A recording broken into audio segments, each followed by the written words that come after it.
Oke, assalamualaikum warahmatullahi wabarakatuh. Pada kesempatan kali ini kita akan membahas stereokimia enantiomer dari senyawa 1,2 sikloheksana. Ya.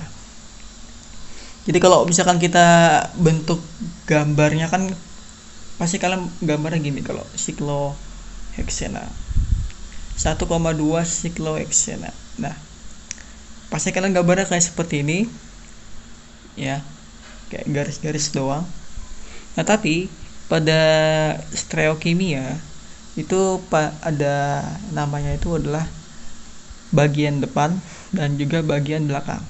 Kalau bagian depan dia bentuk garisnya itu adalah tebal ya. Itu garisnya adalah tebal. Kalau misalkan putus-putus ya kayak gini, itu adalah bagian belakang. Artinya si klorin itu akan menyerang bagian belakang, menghasilkan bagian bawah. Kalau misalkan dia nyerang bagian atas atau bagian depan, dia menghasilkan seperti ini, yang bagian atas gitu. Supaya mudah untuk memahaminya, kita harus membuat strukturnya terlebih dahulu ya. Nah, ini kan ada sikloheksana ya. Sikloheksana, di sini ada Cl, di sini ada Cl. Nah, untuk bisa mengetahui mana yang depan ya, mana yang belakang, kita harus tahu dulu konsep dari eliminasi ya. Hasil dari ini Cl itu kan didapat dari ini 1 sikloheksana ya. Jadi namanya itulah reaksi eliminasi.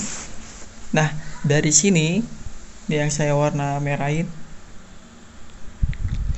nah ini yang saya merahin itu akan menghasilkan produk.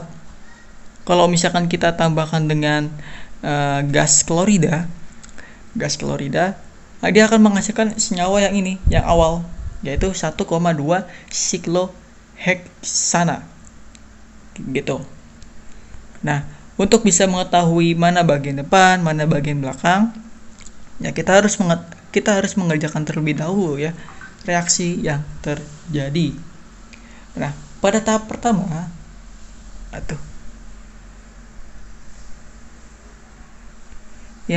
pada tahap pertama ini saya tulis saja ya angka Romawi 1 gitu. Nah, pada tahap pada tahap 1 itu dia terjadi secara melambat ya, karena terjadi pelepasan rangkap. Kita buat dulu ini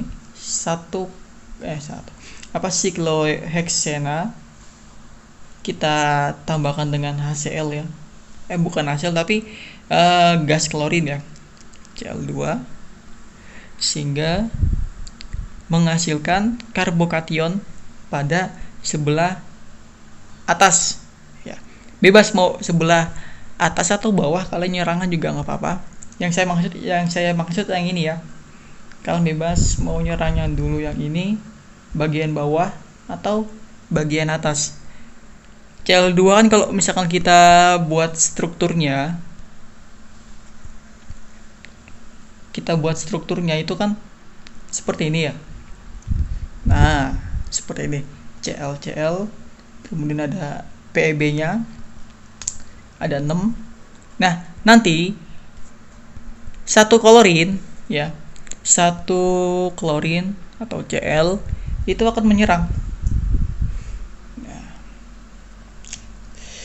menyerang si Cl ya, akan menyerang.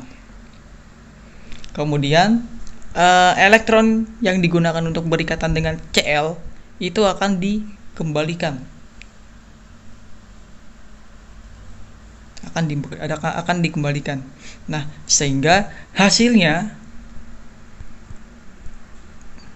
adalah berupa Cl. Ya.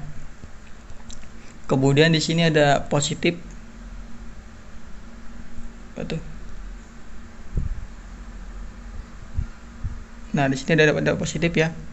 Yang saya merahin C yang ada di bagian sini adalah positif. Ya. Nah, kalau misalkan si Cl-nya ini kan ngelepas nih, yang saya warna biru.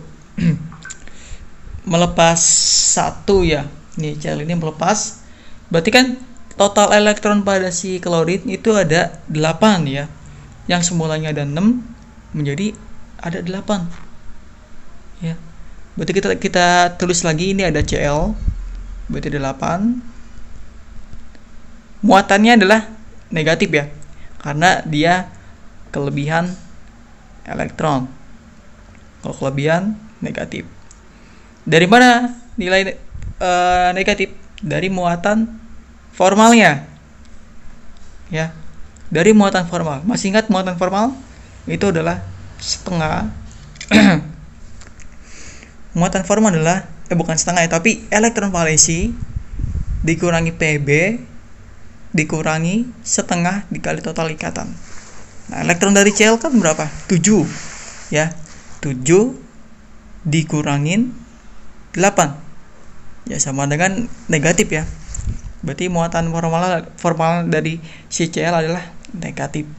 Total elektronnya 8 gitu. Ini saya hapus lagi ya, jadi nanti malah nggak muat.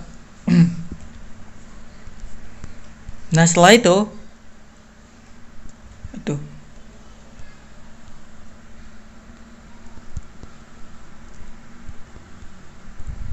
nah setelah itu ini kan ada Cl min ya, tadi saya udah nyebut Cl min.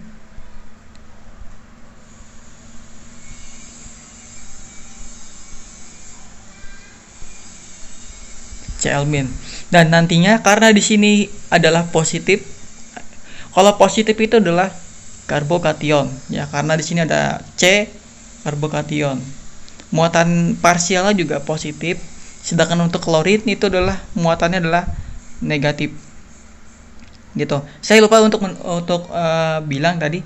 Ini kan tadi yang pertama itu kan dia nyerangnya dari bagian atas. Kalau nyerang pada bagian atas, berarti tandanya itu adalah hitam ya. Tebal ya, maksudnya tebal, tandanya tebal. Nah, tebal. Nah, kita bisa lihat si klorin ya. Si klorin berarti dia akan nyerang pada bagian bawah. Kalau nyerang pada bagian bawah, dia akan bentuknya itu adalah garis-garis. Ya, garis-garis.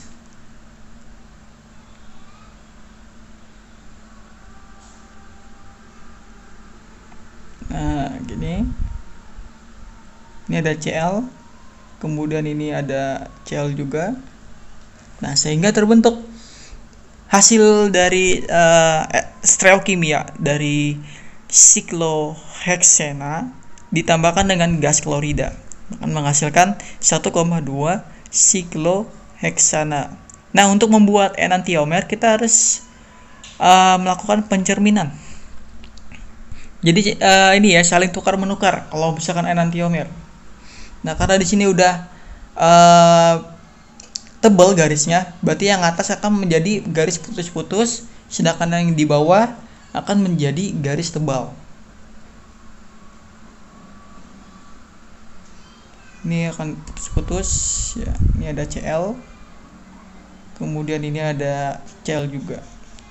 Jadi gitu ya, bentuk produknya itu adalah satu ya, karena sama gitu. Namanya adalah 1,2 sikloheksana. Oke, kurang lebihnya mohon maaf kalau misalkan ada kesalahan kata-kata, mohon untuk dimaafkan. Semoga bermanfaat buat kalian yang menonton video ini. Terima kasih.